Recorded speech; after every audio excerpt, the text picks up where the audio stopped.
নিপুণ আপু আছে, এফডিসিতে আছে, হয়তো অন্য কোনো জায়গায় বসে আছে, আমরা দূরে আছি। নিপুণ আপু অন্য কোনো জায়গায় গিয়ে ভোট চাচ্ছে, আমি অন্য জায়গায় এসে ভোট চাচ্ছি। আমার কাছে আসলে ওরকমই মনে হচ্ছে। তো এটা আসলে আমি আমি মনে করছি উনিও নির্বাচন করছে। ওনার সাথে নির্বাচন নিয়ে ফোনে আসলে কোনো কথা হচ্ছে না, ওনার সাথে নির্বাচন নিয়ে কোনো কথা হচ্ছে না, কারণ উনি নির্বাচন নিয়ে কোনো কথা বলতে চায় না। এবার নির্বাচন আসলে কি, নির্বাচন আসলে এবং আমাদের যে শিল্পী সমিতির যে প্রোগ্রামগুলো হয়, এই প্রোগ্রামগুলো হলে মিস করি হচ্ছে আমাদের পুরনো শিল্পীগুলো যারা আমাদের মাঝে নেই, যারা আমাদের কাছে ছিল। মান্না ভাই ছিল, দিলদার সাহেব ছিল, তারপরে হচ্ছে আমাদের জসিম ভাই ছিল, সালমান শাহ ছিল।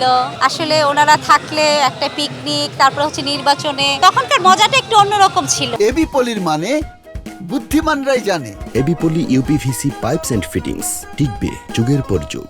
কারণ তখন কি হচ্ছিল, তখন একটা আমাদেরকে কলম গিফট করতো, অনেক সময় ঘড়ি গিফট করতো, তারপরে হচ্ছে একটা চকলেট খাওয়াতো।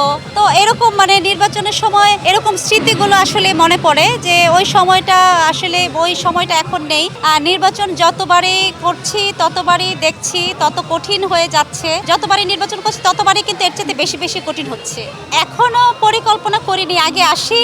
আর হচ্ছে আমাদের তো কমিটির আসলে যারা আছে, আমাদের প্যানেলে যারা আছে, তারা যদি সবাই যদি আসে, তাহলে আমরা একসাথে কাঁধে হাত নিয়ে আমরা সবাই মিলে আমরা সমিতির জন্য ভালো কিছু করব। আমরা বলবো না যে জমি দিব, এটা দিব, সেটা দিব, এগুলো আমরা বলবো না, কিন্তু আমরা শিল্পীদের জন্য আমরা কাজ করব।